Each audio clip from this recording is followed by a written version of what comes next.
കർണാടകയിലെ ശിരൂരിൽ മണ്ണിടിച്ചിലിൽ കാണാതായ കോഴിക്കോട് കണ്ണാടിക്കൽ സ്വദേശി അർജുനായുള്ള തെരച്ചിലിൽ 17ാം നാളിലും അനിശ്ചിതത്വം. ഗംഗാവലി നദിയിൽ അടിയൊഴുക്ക് ശക്തമായി തുടരുന്നതാണ് പ്രതിസന്ധിക്ക് കാരണം.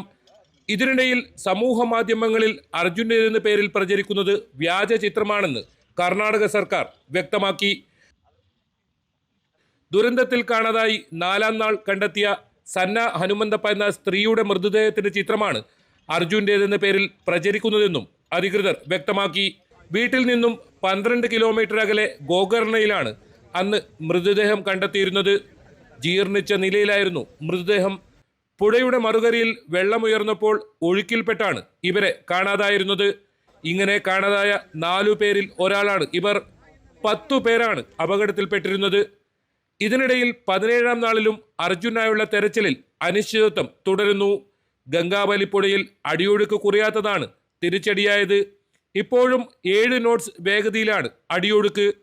3 നോട്ട്സ് എങ്കിലും ആയാലേ തിരച്ചിൽ പുനരാരംഭിക്കാൻ കഴിയൂ എന്നാണ് കർണാടക സർക്കാർ വ്യക്തമാക്കുന്നത്. പ്രദേശത്ത് രക്ഷാദൗത്യം പൂർണ്ണമായും നിലച്ച അവസ്ഥയാണ്.